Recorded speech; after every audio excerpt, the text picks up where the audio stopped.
How do you cultivate self-love? What is self-love? Self love is loving yourself unconditionally, accepting who you are. No matter what happens, even if you do make a mistake, you will not condemn yourself for it. You take it as a learning opportunity. Yes, you take responsibility if you do something wrong, but you don't put yourself down because of that. And the best way to cultivate self love is to show yourself those self love languages. Love languages are not just for your romantic relationships, but for yourself as well. Give yourself those positive affirmations. Look in the mirror and tell yourself, I am beautiful. I mean, it sounds like it's silly to just tell yourself you're beautiful every single day, but it helps. It really does work. Look in that mirror. Take care of yourself. Spoil yourself. I mean, don't wait for someone to buy you flowers or chocolate if you like that. Buy it if you can afford it for yourself.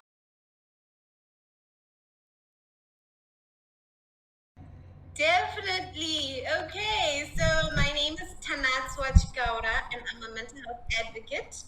For me, mental health advocacy began in 2019. I was in my second year of university, and all I could think about was, do people know about the mental health services that are there in Zimbabwe? Do people have mental health education? I always tell people that for me, mental health advocacy is the outcome of my relationship with psychology. Psychology is my first love. I mean, for some people, it's a boy. For me, it's psychology. So I like that's me. I like that. I like that. And I like how you introduced yourself straight to your professional side. However, I want to get to know you today. I know we speak strictly on professional levels. Here and there we have jokes and stuff. But I feel like I really want to get to know you today, just like everybody else. Like from the basis of who is Tanatswa, where were you born? What do you like to eat? What makes you smile? So I want to know more about you first. And then Mhm. from there, we'll pick up where your passion is derived from. And then we'll pick up into the shift, which is the changes or the interventions you can give us. So I want to get to know you first. Who is Tanatswa? Let's start again. Who is Tanatsa? Oh my gosh, it's so difficult to answer without talking about mental health and without talking about mental health because I feel like it's a part of me. But let me try. So I am a 22-year-old young lady. I was born in Zimbabwe, was born and raised in Zimbabwe, and I recently finished my bachelor's in psychology. I was at the University of Zimbabwe. I passed with flying colors, Mutha. I mean, flying colors. I don't expect um, anything less, by the way. Yeah. I am the last. I'm the last born. There are three of us in my family. I have an older sister, and I've got an older brother as well. Then there's me. I'm the mummy's baby. My mom treats me like a baby. I always tell her when I leave for my masters, you're gonna cry. I always Oh. tell her that. I was like, you cry a lot, and she's like, yes, I am. Like, okay, I'm sorry, but I'm going soon. Oh. That's me. Okay, I'm going to dig deeper. So you said you were born in Zimbabwe, 22 years old. You're like the new generation now, the generation we really need to get to know a lot of stuff from. So what was it in your time? What was it like growing up in Zim? For me, it was good. I think I was happy. I was a good child. I was comfortable for me. I mean, I'm Generation Z. I remember growing up, I would watch TV all the time because my brother and sister were at boarding school and I didn't have any friends. And when I was about 6 years old, we moved. So the friends I used to have in the area we lived in, I didn't have those friends anymore because we moved to a totally different area. There were no houses. Houses were still being built, and it was just me and Disney Channel. That's when I started fantasizing about probably meeting Zac Efron one day. I mean, I still love him. I really do love him, and I fell in love with Justin Bieber in the process. And it was really fun. I went to an all-girls school for my high school, and being at an all-girls school, it's a different feeling. I mean, all you do is talk about boys, number one, besides your academics, because you're thinking, okay, we have to bathe with this school, it's a boys' school, we're gonna meet boys. Oh my gosh, we're gonna talk to them. And I think there's just a lot of gossiping that happens in girls' schools. Sometimes I say, girls, we have a problem. We just sometimes we don't like each other. We're mean to each other. Some fight over petty issues. Right. I mean, it's a lot.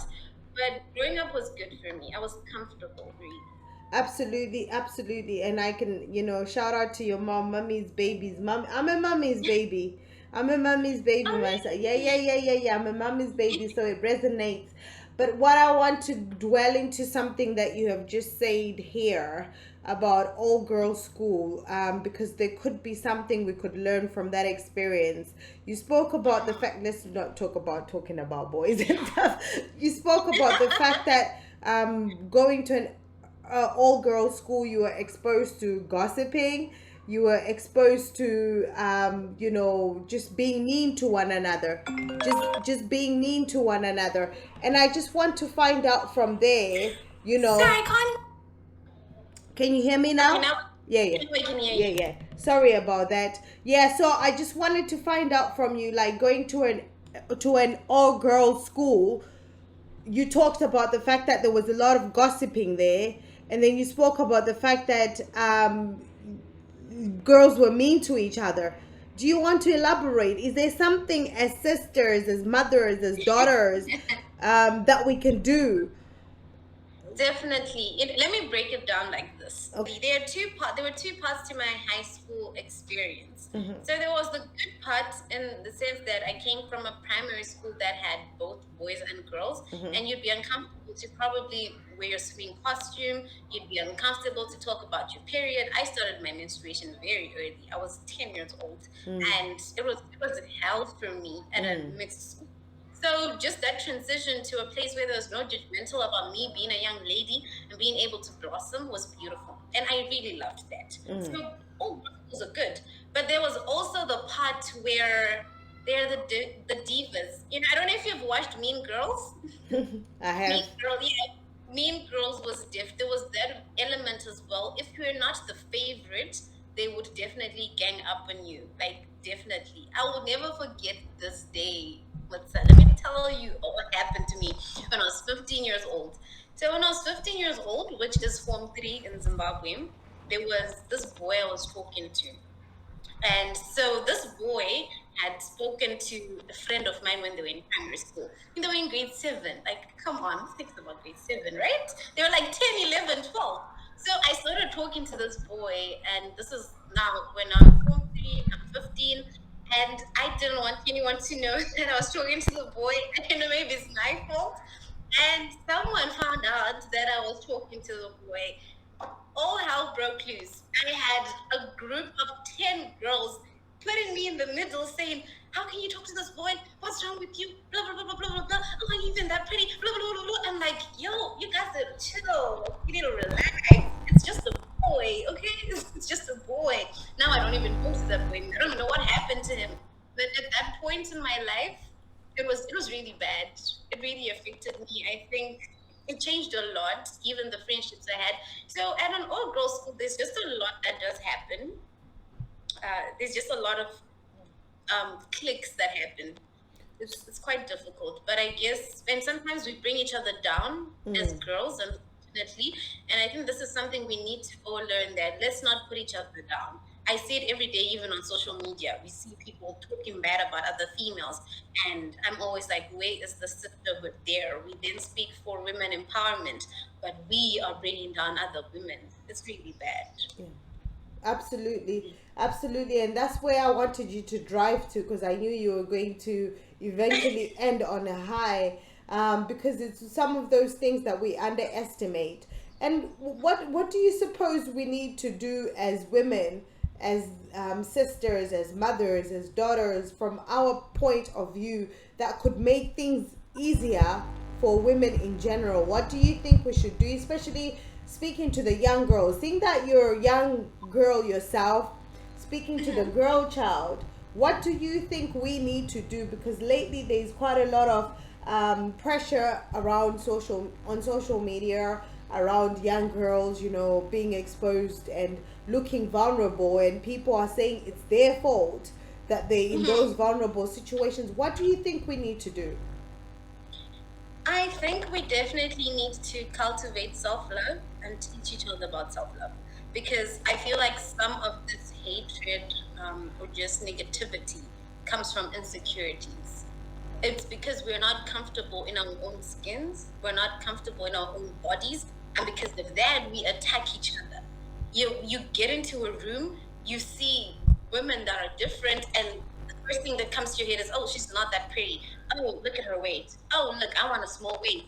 Oh, look, there's just so much. Even with dressing, I went to a birthday party last year, and everyone else at the party was wearing crop tops and just they look beautiful, but it's not my style. And I think I had like jeans and I was covered up, and I thought I looked cute. I was happy, but there was this lady who said, "You're not showing skin, so you don't look good. Like you look, it's embarrassing. You don't look okay. You don't look as nice as others." I was shocked. I was like, "Excuse me?" I think I said excuse me once, three times. I was like, excuse me. And I just told her I'm comfortable in my own skin. Now, if I were someone else who was not comfortable, I would have said to myself, okay, maybe those girls are trying to be show off. Oh, they're not even that pretty. You start having negativity towards other women just because you're not comfortable in your own skin, in your own body. You don't love yourself. So it's very important to cultivate self love. So how do we? That's powerful what you said, because I feel like it's not just with the young women; it's even with us as the older generation as well. We are so conformed to how we appearances, in terms of appearances, how we're meant to look. So you spoke about self love. How do you cultivate self love? What is self love? Self love is loving yourself unconditionally, accepting who you are. No matter what happens, even if you do make a mistake, you will not condemn yourself for it. You take it as a learning opportunity. Yes, you take responsibility if you do something wrong, but you don't put yourself down because of that. And the best way to cultivate self love is to show yourself those self love languages. Self-love love languages are not just for your romantic relationships, but for yourself as well. Give yourself those positive affirmations. Look in the mirror and tell yourself, I am beautiful. I mean, it sounds like it's silly to just tell yourself you're beautiful every single day, but it helps. It really does work. Look in that mirror. Take care of yourself. Spoil yourself.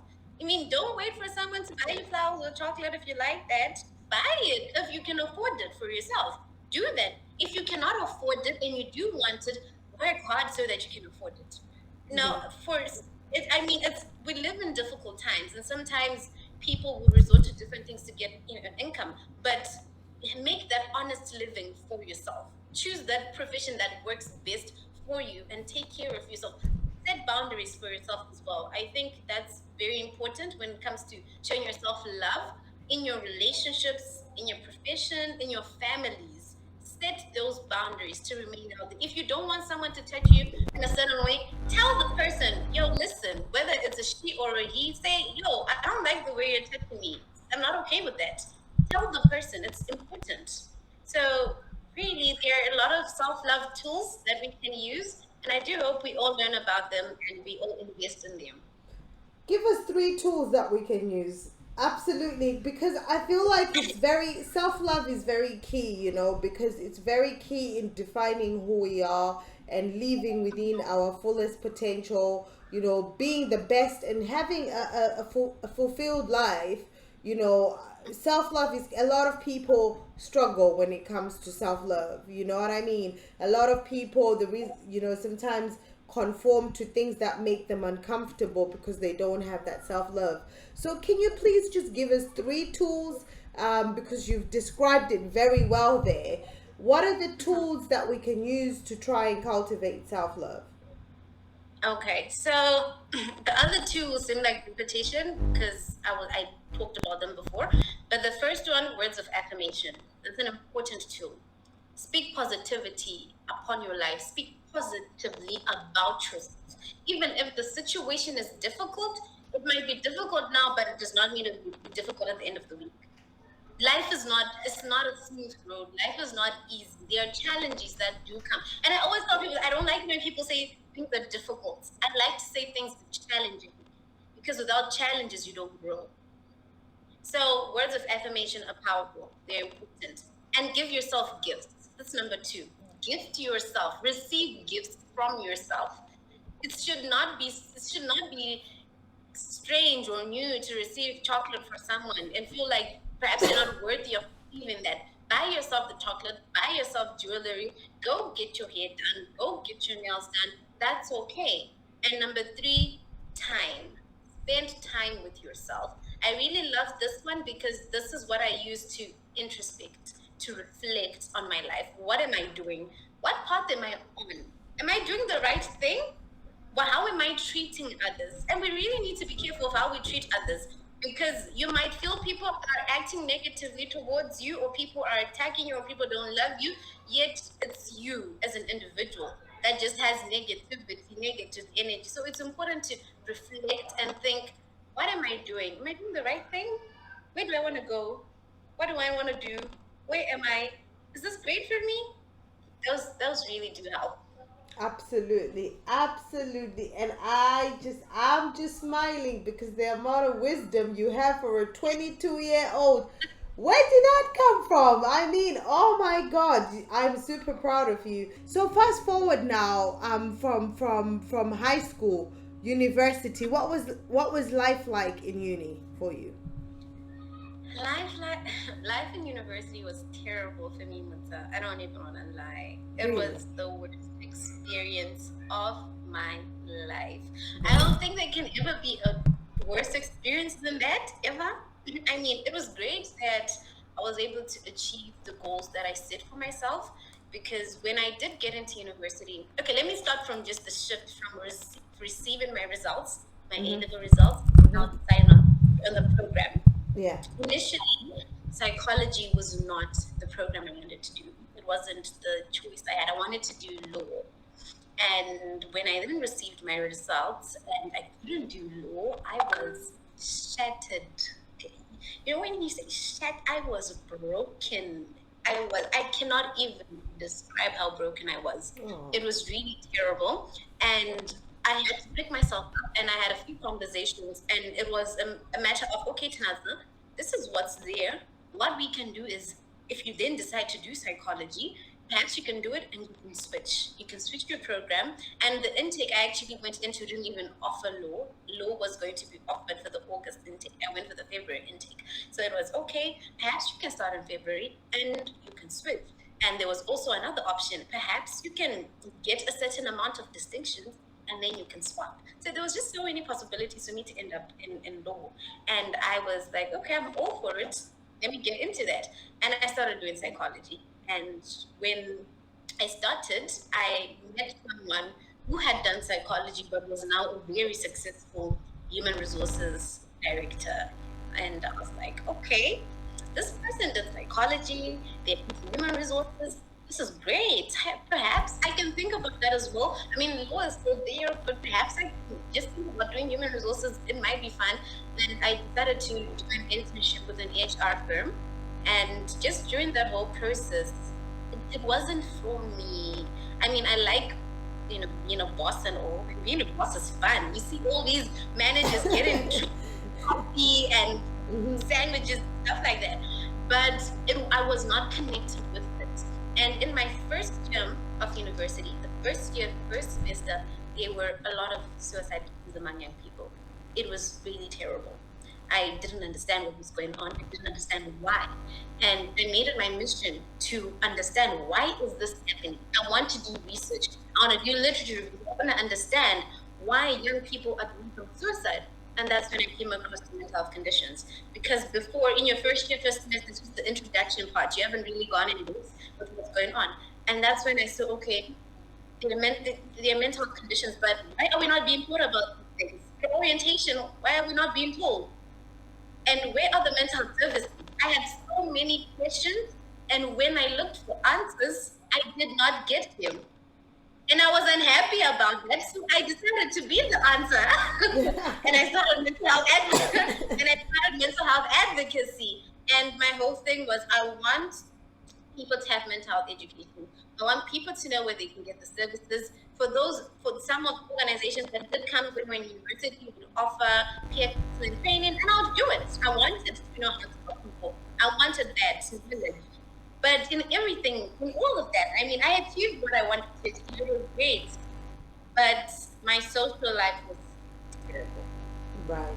It, it was horrible. And it's still terrible right now, but it's a bit better. I remember there was a time in university when I had a whole class that was against me. So here's the thing. I was always a student that would not allow anyone else to copy me. Like, it wasn't me. I did not want you to copy. I believe in integrity. You know, I'm a woman of integrity. We can do discussions together. We can learn together. It's okay. But when it comes to now proving yourself, do the work, follow the rules, because I don't believe that you can magically wake up and be an honest person. It starts from you cheating in an exam. So I was never that person. And there was a time when you had an assignment, it was a class assignment, and the lecturer caught people cheating by himself. And I had a whole class that started saying, Tanatswa taught the lecturer, Tanatswa taught the lecturer. And I wasn't even at school on that day. It was that bad. I had people that would say bad things to me, people that would cyberbully me, and they thought it was okay to do that. And it wasn't okay. And you can only be strong for so long. And you can ask yourself, what is it? You start doubting yourself. You start saying, okay, is it a me thing? Or what is it? What is it? What am I doing to you? What have I done to you? I had one girl that came to me and said, you know what, Tanatswa, I'm sorry that I was so mean to you. This was towards the end. I was so mean to you. I was just following what everyone else was saying. And I'm like, okay, but why? Why was this the case? And I think, and another problem was that, so I went for my high school, I went to a private school, right? And now shifting to a government university, it was difficult. I don't want to lie. I had people that would say, oh, she's trying to show off. Oh, I mean, if they had money to take her to the school, why is she here? Oh, it was terrible. I hear you. But really, I feel like I pulled through. I had to be strong. I can say this. I only have two friends from university right now. One is like a big sister to me. Another is like a brother to me. And these were people I could open up to, and these are people that were there for me. But even though I could open up to them, when the going got tough, they would not stand up for me. So I was just by myself. It just felt like I was alone. And if I were to go and look for any mental health services on, guess what? No one was there to listen. Right. So you're in. So it was a lot. Yeah, I can see that. I can see that. So you are in a position where you were doing your mental health advocacy on your own, but at the same time you were battling your own demons from how the other students perceived you. Is that right? Oh, I've just Tanat. Oh yeah, can you hear me now? Our Yes, network. now I can hear you. I Yeah, don't know what network is doing this. I can't believe it either. I can't believe it either. Yeah, so you were advocating for mental health, and yet you were also Mm-hmm. battling your own demons on your own because of how Mm-hmm. other people made you feel. And Mm-hmm. so when you were battling, how were you feeling at this point? Were you able to identify that actually I'm struggling mentally? Were you able to identify that on your own at such a young age? I was, and I started writing about it. That's how I became a blogger. Right, Because instead of harming myself, I wanted to talk about how I wanted to harm myself on a piece of paper. right. It was just bad. And I mean, I would have panic attacks. And I knew that perhaps it was anxiety or was borderline depressed because of me doing psychology and the courses I did. I knew the symptoms. So I could pick up certain things and I knew I needed it. But I knew that. It wasn't a secret. Like I understood that. The only problem was where would I even get that help? And I was just really lucky that I really loved one of my high school teachers. She's actually a psychologist. And at some point I'll be able to talk to her and she would, this is what she said to me when I had a conversation with her. It was like over some tea and she said, it's really difficult what you're going through because it feels like you cannot catch a break in your life.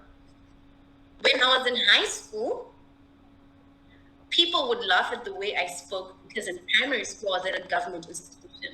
So I didn't have the private school accent. So I struggled to fit in there until eventually I was like, you know what? You can just go to hell. I sound great, okay? And I did drama for all 6 years of my life so that I would be confident. I did public speaking. I put myself out there because I didn't want to give people that put me down the satisfaction of seeing me down. So I became confident. Eventually, it got better. I mean, when I was in Form 3, can you imagine this girl came to me and said, oh, Tanatswa, your accent is now changing. You're now becoming one of us. I was like, what? So that was Wow. my high school experience. Now I moved from high school, I go to university, and I still cannot fit in. I'm like, what do you want from me? Like, I literally had a conversation with my own life, and I asked, what do you want from me? Yeah. Yeah. What, what is it?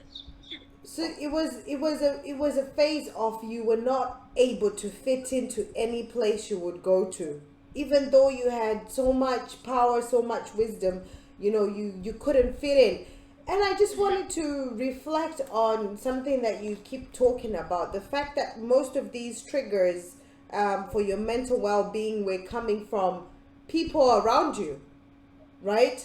They were coming from either your classmates or people you went to high school with, people you went to uni with. They were the ones actually prompting you to feel some type of way. And And it's so difficult. And even right now, I feel like that's my biggest concern. That's like one of it. This is me being vulnerable. That's my biggest problem because people affect me. People affect me so much. It's crazy. absolutely. And can I just say, everybody is vulnerable. We are emotional beings. We all have emotions. And this is where part of talking about mental health is us being in a place where we can openly say how we feel and not feel vulnerable. Don't, it's a safe space. I can assure you, I have been vulnerable so many times. If you've listened to some of my interviews, I've been really vulnerable because we are human beings. So don't you worry about you being vulnerable. This is you telling your story so that you can inspire other people. There's a lot of things happening in the world around mental health. I see your passion. I see you being a leader of change, making so many changes at such a young age. So do not be afraid of being vulnerable because you're a human being. Every That single person is vulnerable. And if you find yourself being in a situation where you feel like somebody's making you feel uncomfortable or somebody wants to take advantage of the fact that you're vulnerable, you need to run a mile. You obviously don't need that because we are emotional beings. And the fact that we are emotional beings, it means we will get emotions. Sometimes emotions are vulnerable, and that's okay. So it's that is true. okay. Yeah, so it's okay. I just want you to be yourself, and that's why I said I want to get to know Tanatswa today. This is where I want us to go, where you are just open and honest, and it's a safe space, and I want you to sh- to shine through because I see the light that you can bring in the world. And Thank you. so from your experience, then going back to your story, from your experience, what do you think we can do to try and make sure we're kind to one another? Make sure we're conscious that sometimes how we act or how we make people feel can affect them in so many ways. What do you think we can do around that? That I don't think that we can ever get to a point where everyone is kind to each other. Right. Um, so I'll end with that one. I will start by saying, let's be empowered as individuals. Let's identify our worth so that when people try to put us down, we can stand our ground and say, I can see your negative energy, but there's a barrier and I'm not letting it in. And you can only do that when you empower yourself, when you identify who you are. I got to a point where I sit down with myself and I said, Tanatswa, who are you? What are you? And I identified 4 pillars of my life. These 4 pillars are my academic slash career, my family, religion, and my friendships and romantic relationships in there. And I said to myself, I want a balance in all of this. I want to make sure that I know the I'm going to, career path I'm going to be on. I need to make sure that this is the right place for me. This is my purpose. Number 2, I need to make sure that I'm in good standing with everyone in my family. If things get difficult, let's talk about it. Let's understand where we are. Let's not be abusive to each other and all that stuff. And I said, even with friendships and relationships, what type of partner do I want? How do I want to be loved? I mean, I want love, but how can I love? And I also asked myself, religion-wise, I'm a Christian. That's what I've decided.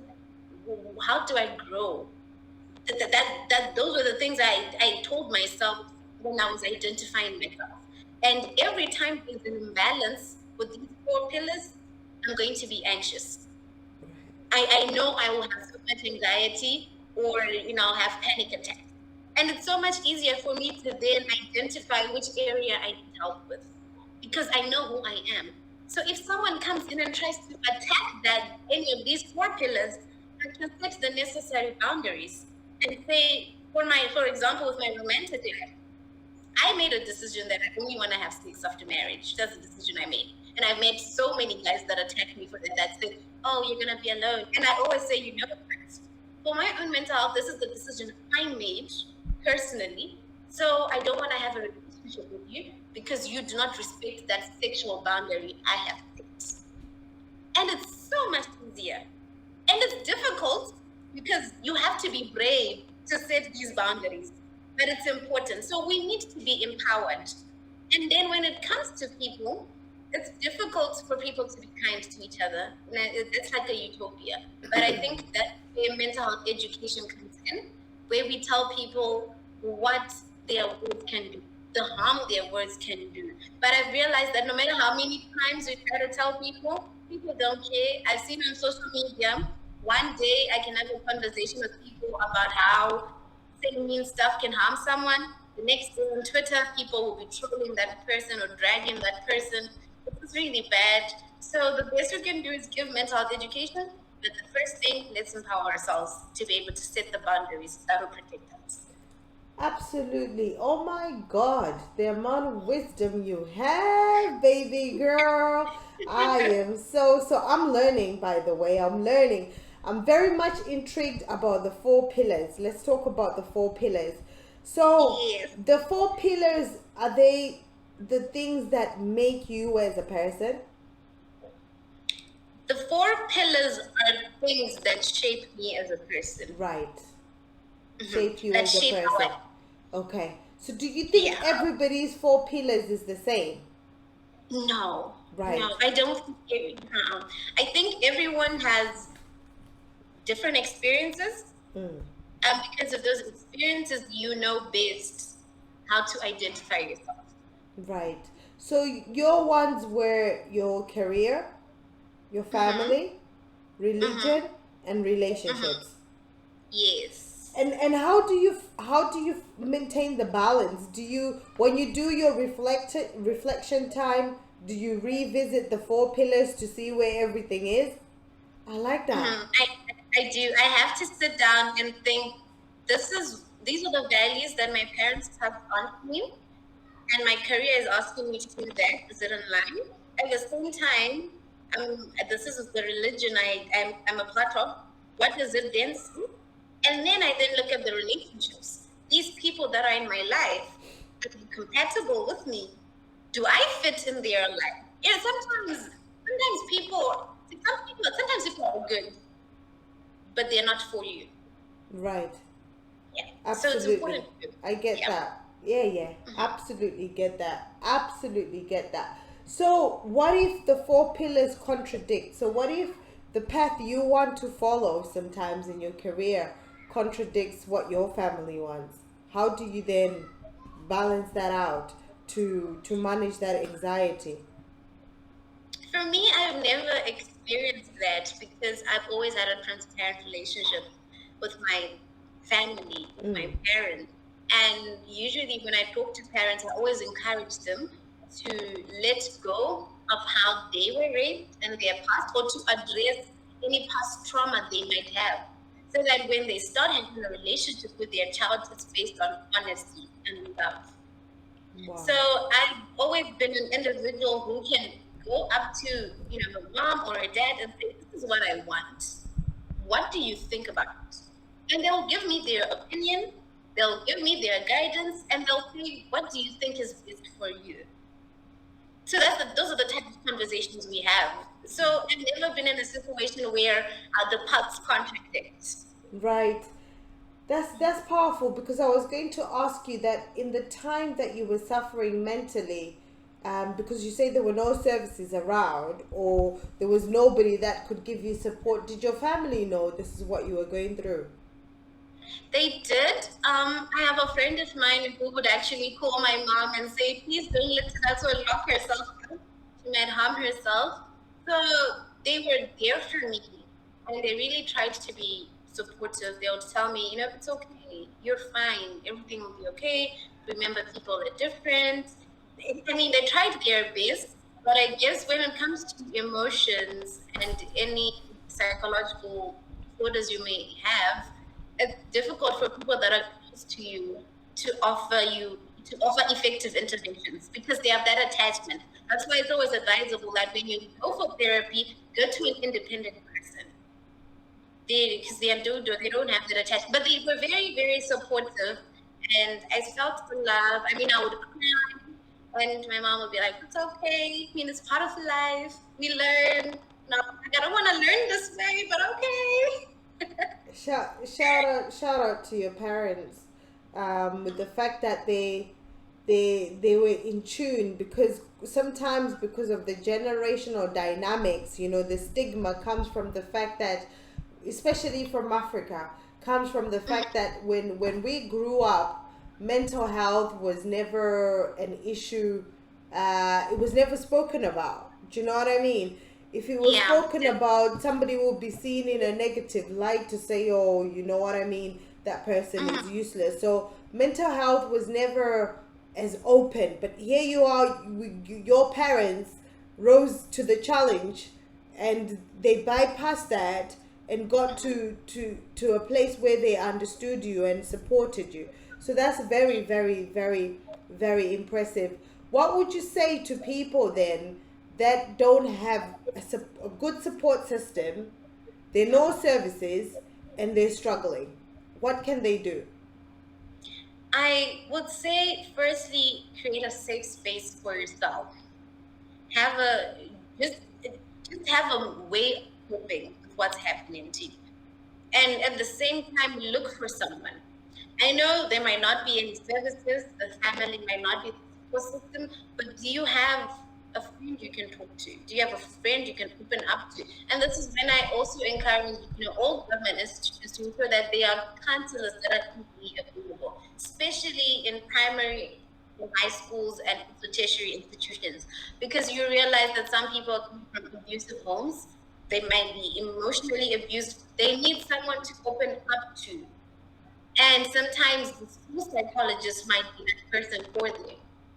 Right. So I really do encourage government institutions to invest in those areas. But at the same time, as an individual, create a safe space for you and a safe routine for yourself. Identify what makes you happy. For me, it was writing things down. When I was in a bad space, I started writing things down. So that became my coping mechanism. But it's not the same for everyone. So you need to identify what works for you. But at the same time, be careful that this coping mechanism is not a risk to your health, because some people that are battling various mental health conditions tend to do risky sexual behavior. That's when people can have unprotected sex and sleep with multiple partners at the same time. It becomes risky for your health. So it's important to make sure that this coping mechanism is not harming you. It's not substance abuse. It's not anything that puts you in a place of danger. Yeah, so you need to be able to make sure that the coping mechanism is not actually a setback on its own. That Exactly. that you end up having another problem. You're trying to solve a problem, and you end up not being able to solve a problem. So the other question I wanted to ask, you mentioned that one of your pillars is your purpose, and obviously I know you wanted to do law, and Uh now you're huh. doing psychology. Where is the law gone then? Do you know what I always ask myself that? And I had an opportunity to do psychology and law, forensic psychology in my bachelor's degree, where we basically look at various concepts in law as well as psychology and how the two fit together. And I did not enjoy those courses. The reason why I chose them as my optional courses was because I wanted to just experience a bit of law. Obviously, it's not the same. It's different. I don't know. I've never done it. I've never done it. But I just wanted that feel, and I did not enjoy it. And right now, I appreciate it. I don't know if I'll ever do it, if I'll ever pursue it, but I don't feel it's my purpose. Right. I think at some point I believed it was, but with everything I've experienced and the impact I've had on other people's lives, I don't think Excuse I me. choose that thing. Okay. How do you know your purpose then? How did you discover your purpose? As an I individual, how will I know my purpose? People always ask that question. I think you know your purpose when you do everything you do without any regret and you feel fulfilled. Not just fulfilled in your heart, but in your gut. There is a certain type of satisfaction I have when I give out mental health education that I don't get from anyone else. I don't get it from food, and I like food. I don't get it from cocktails, and I like cocktails. Yeah. I don't get it from anywhere else, but I get it from doing what I love to do. When I'm talking to someone about mental health, the passion that comes out there, it takes me to another planet. I feel like that's how you know that you're on the right path.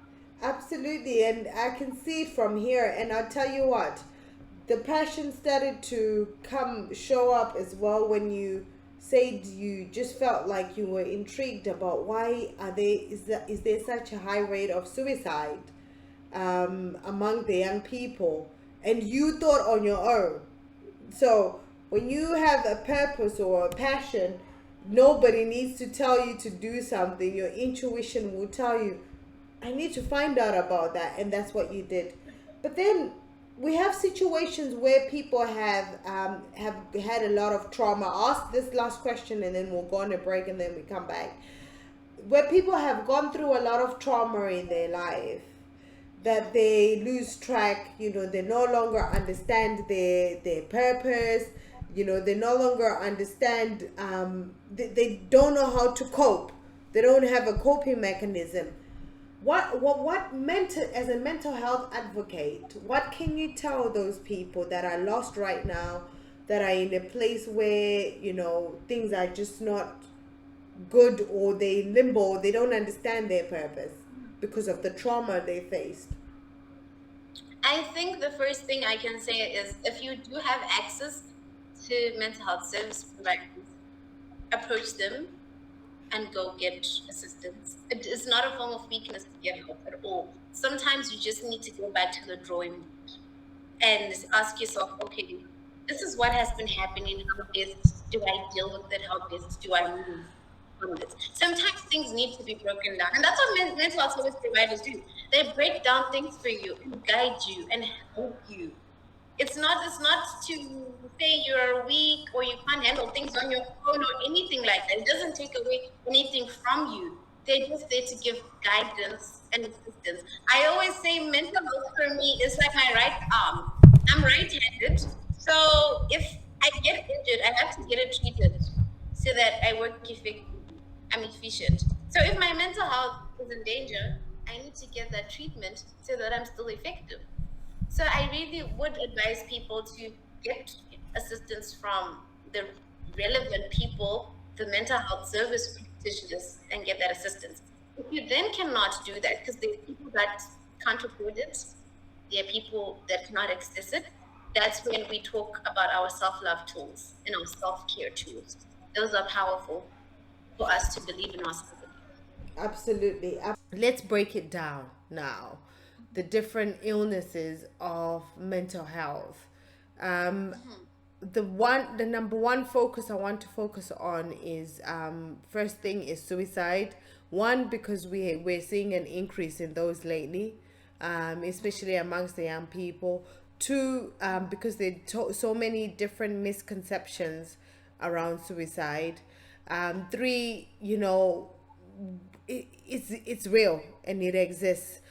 It's What are so your thoughts around suicide? And then from there we'll move into the interventions for suicide. and to talk about suicide with people, I always ask them, was their cry not loud enough for you to hear them?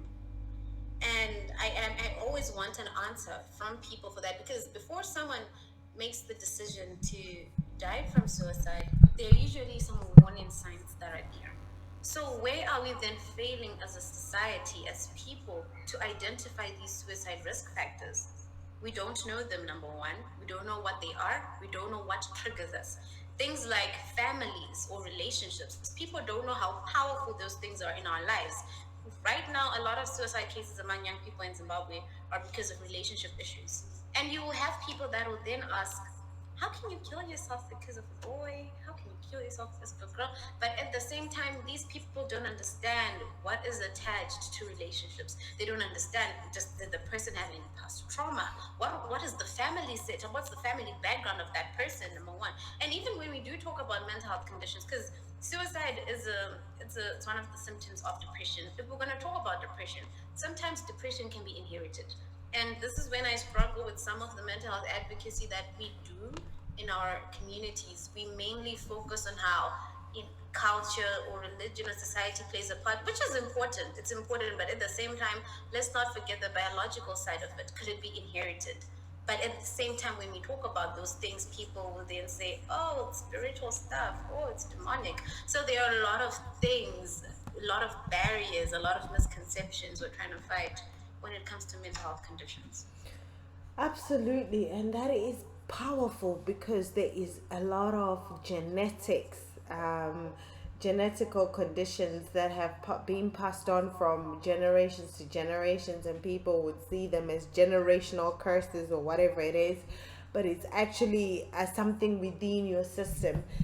So, if if you have a pattern, or if you look into your family history and you see the pattern of family mental health in there, what is the intervention you can put in place? Because Knowledge is power. It's important for us to have mental health education. I don't know how much I can stress this, but I'll continue repeating it, because for us to be able to know that this is in the family, we need to know what these things are.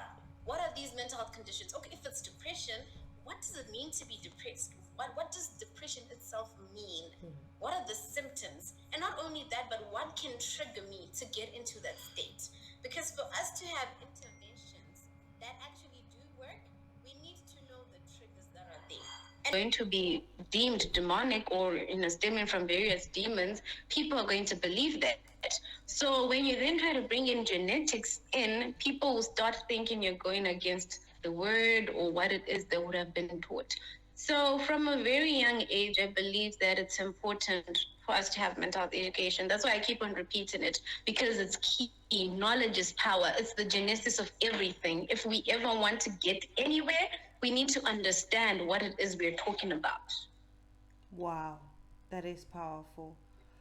That is powerful. And then what it is we're talking about then goes on to the fact of us understanding what mental health is.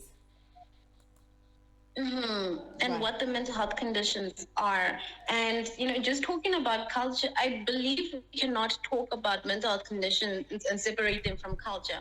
I had the privilege of having a conversation with a traditional healer.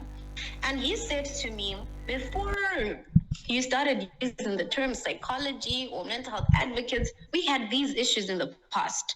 And for us, the way we dealt with these issues is that we would probably put salt underneath someone's feet. He told me all the traditional remedies he used to use. And he then said to me, when you then come in, it seems like you're trying to displace us, but that's not the case. And this is where we have a problem as mental health champions or advocates or psychologists or anyone in this field. We try to, traditional healer used to do something. Perhaps you can merge the two and see important, and different contexts require different interventions. If you go into a specific area and a traditional healer used to do something, perhaps you can merge the two and see how best you can work. We are moving in a global village. Things are modifying every single day. You can't get in with the attitude of, I know it all. This is what the textbook told me. This is what I learned at university. That's not it. This is real life. These are people's lives. We can't play with people's lives or beliefs. Instead, we work with them, not put them down.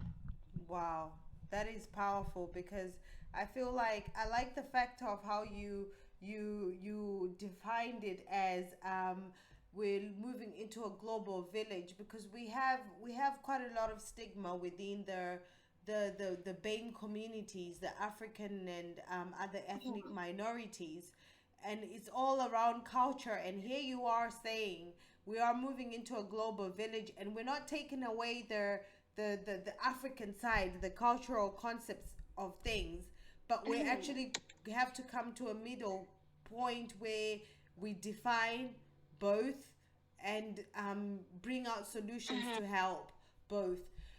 So now, Tanato, with the increase in suicide, and with the increase of young people committing suicide, which is one of the reasons why yourself, you know, it triggered you to go into mental health.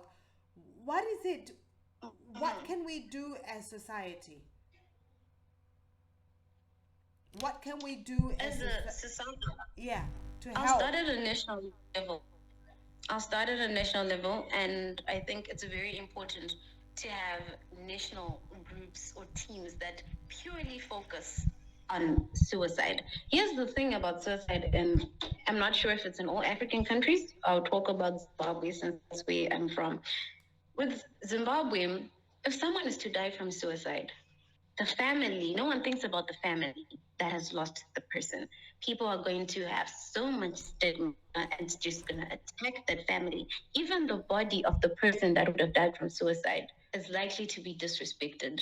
Sometimes people don't even do the whole tradition thing of this is how you bury the body, this is how you respect the dead. People don't do that. They disrespect the body so much. Level, we need people to ask for that help because of how negative we are as people.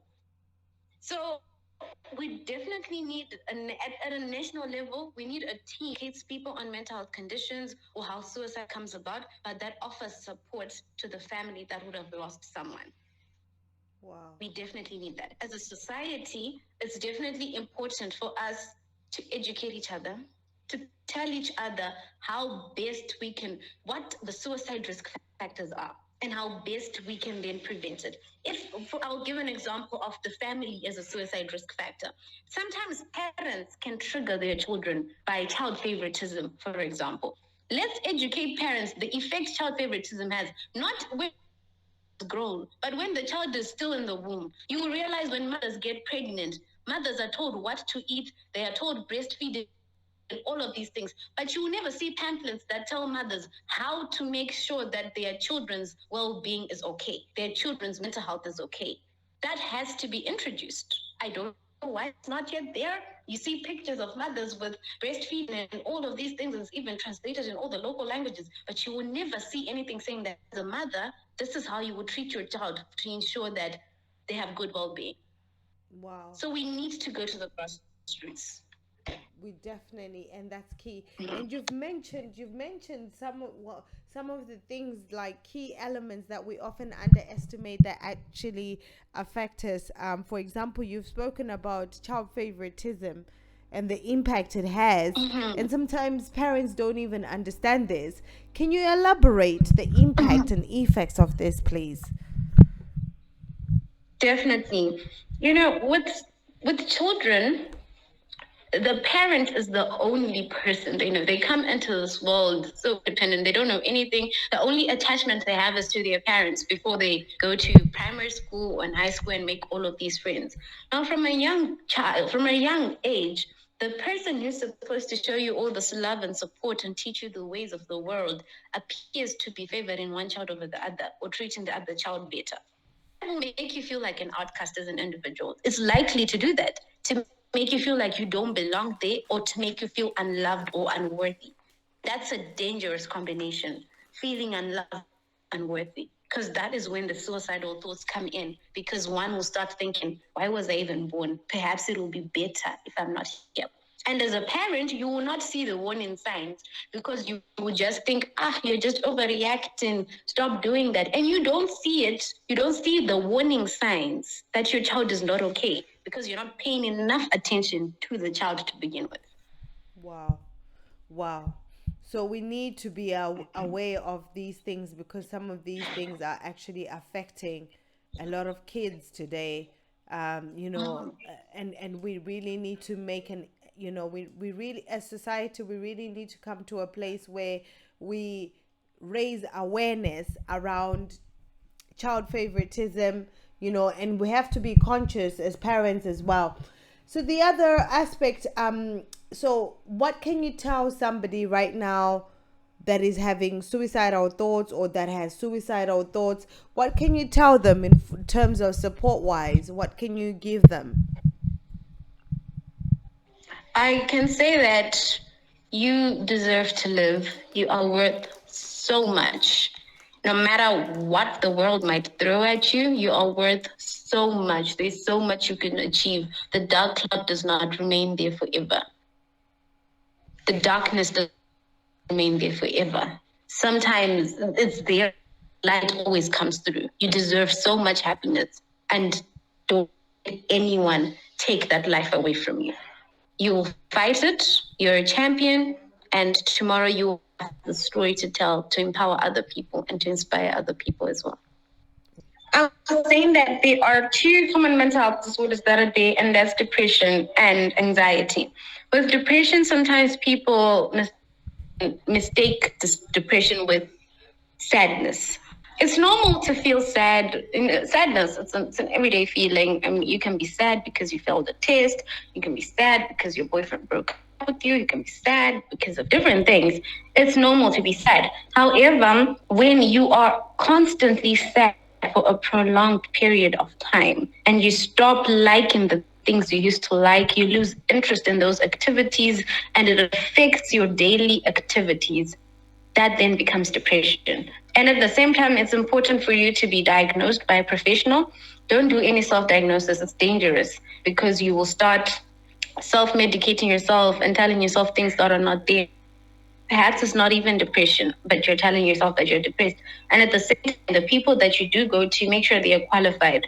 I have a problem with nurses in local clinics that will prescribe sleeping tablets to people. If people come and tell them, oh, I can't sleep, this is what's happening, and they explain their situation, and you can tell that these are symptoms of depression. But because these people have not been given any mental health training whatsoever, they'll just take the sleeping tablets they know and prescribe it to people. I have a problem, and that's happening. That's happening a lot. And that makes me so upset because that's not the right way to deal with things. There's also anxiety. With anxiety, your feelings of worry or feelings of fear constantly that are strong enough to interfere with your daily activities as individual. So depression and anxiety are usually the common mental health disorders that are there, that affect especially a lot of young people. Being a young person, and I'm sorry I keep on referring to young people, but it's just that my work mainly focuses on young people. With Absolutely. young people, just university. No, that's absolutely fine, Tana, because we also want to focus on the young people, because the rates have been around young people, and it doesn't matter whether young people, elderly people, the concept is the same. You use the same steps whether you're an adult or a young person. Is that right, Tanatswa? Yes, but sometimes depending on what would have led to that, things then change. It just depends on the therapeutic model that's being used for a specific condition. But just generally, the basics are the same. So, with the depression and anxiety, those are the common disorders. It's very important that at institutions we have peer-to-peer counselors, and I really love the idea of having young people helping each other, because sometimes the older generation does not understand us as young people. We feel like they don't understand us, at least, and that makes it difficult to open up. We feel scared to open up. I'll give you a typical example. In the event that I'm scared that I'm pregnant and I'm in university, it's so scary to go to the school psychologist if she is probably my mother's age, because I feel like she's going to be so judgmental. She will not understand. However, if I'm going to go to a trained peer counselor, we will do a small assessment and see if I'm okay, or give me some guidelines. I'll be more comfortable opening up. And if there's any dangers or any risk factors towards my life, that person will be able to guide me to a professional psychologist who will then do interventions at a greater level. Just now depends with levels and qualifications. So I'm really for having peer counselors in every institutions. I think that's a very powerful model to use for young people to open up. But at the same time, I do believe that it's important to have those psychologists or service providers that are open to everything, that are not judgmental. But unfortunately, we struggle with that because of culture and everything. I know a story of a young lady who went to open up to one of the school psychologists, really, and it was about her sexual and reproductive health rights. And the young lady was attacked by this woman. The woman was like, "How can you do that? Why are you sleeping around? You're not supposed to be doing that." It was really bad that the young lady didn't even open up. The reason she went there was to get assistance and help, but she couldn't even do that because this lady was so judgmental. So it should definitely be mandatory for all these staff members to be trained and be told what to say. In the event they cannot do that, I really do hope will not apply for these jobs because they are affecting young people. Wow, that's powerful. Okay. So, And then is there any other condition as well? those are the common ones, but definitely there are other conditions. Yeah, we do have bipolar disorders. We do have schizophrenia. With bipolar, these are episodes of mood swings. They range from depressive lows to manic highs. And I've noticed that in our country, we struggle with this one. We really do. People don't understand what it is. And I do hope people will educate themselves about it as well. So, yes, I wanted to say that before women begin their period, sometimes they experience various premenstrual syndromes, premenstrual symptoms. Perhaps they may have symptoms of depression in there. They may feel hopeless, they may feel extremely sad or just angry. Sometimes they have premenstrual dysphoric disorder. This is a normal thing. But because when we have our young girls starting their period, we always tell them, when you have started your period, if you sleep with anyone, you're gonna get pregnant, because that's the only message we tell them. We are unable to regulate their emotions period. Right. It's normal to have mood swings. It's a normal thing. Your hormones are acting up. But at the same time, it's not an excuse for you to then inconvenience people at your workplace because you're on your period. Do you see? Emotional intelligence is so important. You cannot then shout at everyone because of that. But because people don't know what's happening in their bodies, it's not their fault.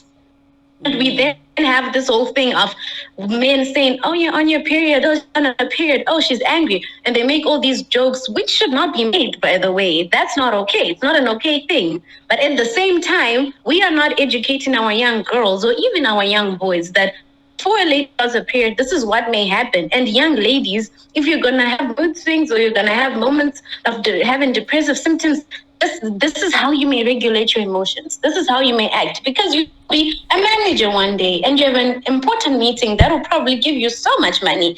You cannot shout at people in that meeting. So those are some of the dangers of us not having honest and open conversations about mental health issues and how we are affected and the things that are involved. Wow. So that's something. And we also have issues of prenatal and prenatal depression.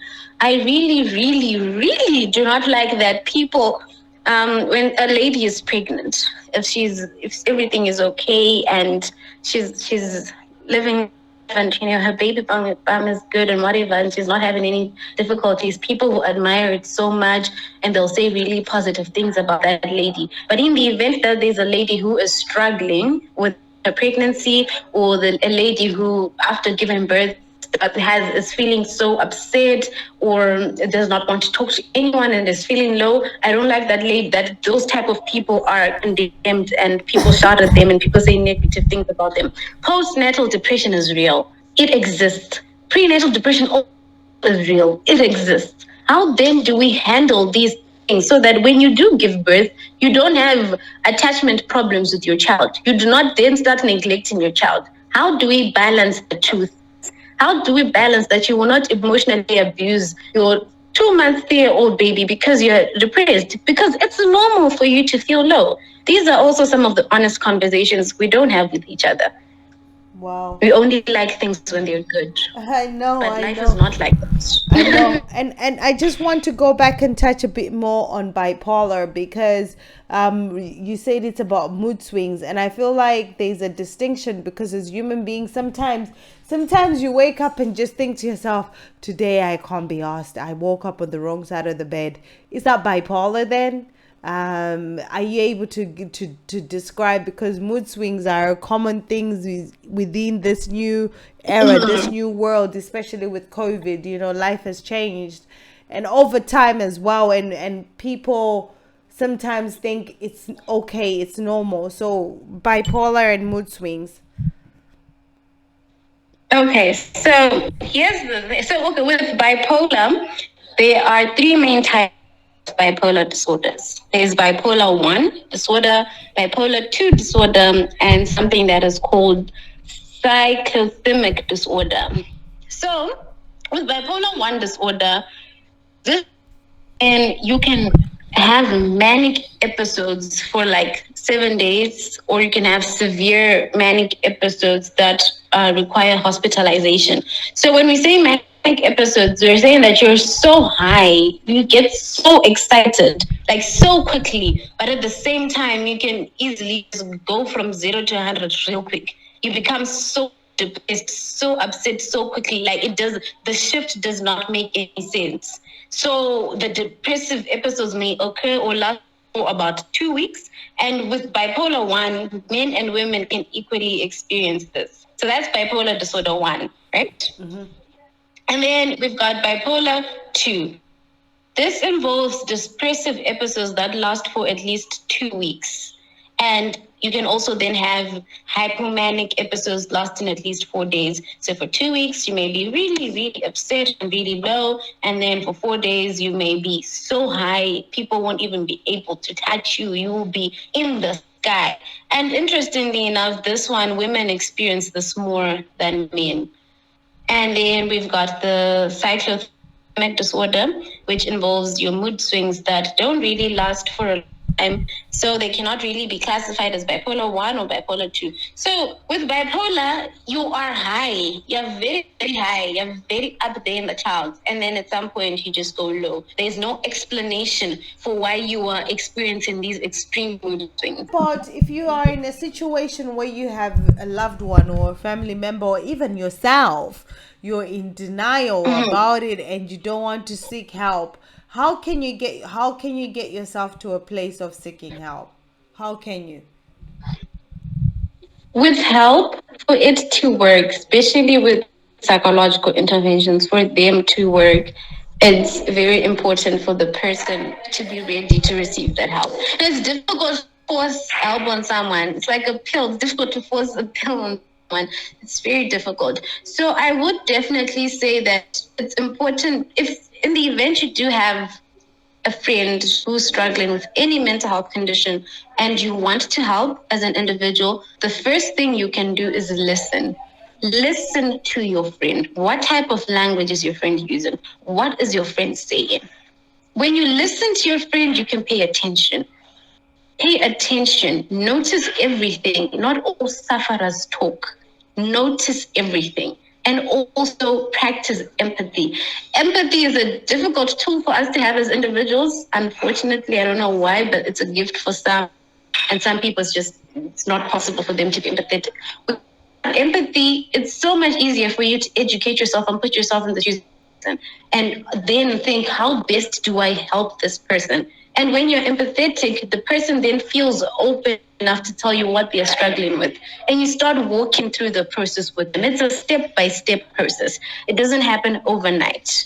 It's a process, it's a journey, and it's a beautiful journey. A journey to recovery is beautiful because you become open and honest with yourself. If you are one that is struggling personally and you know you are struggling, be open to getting that help.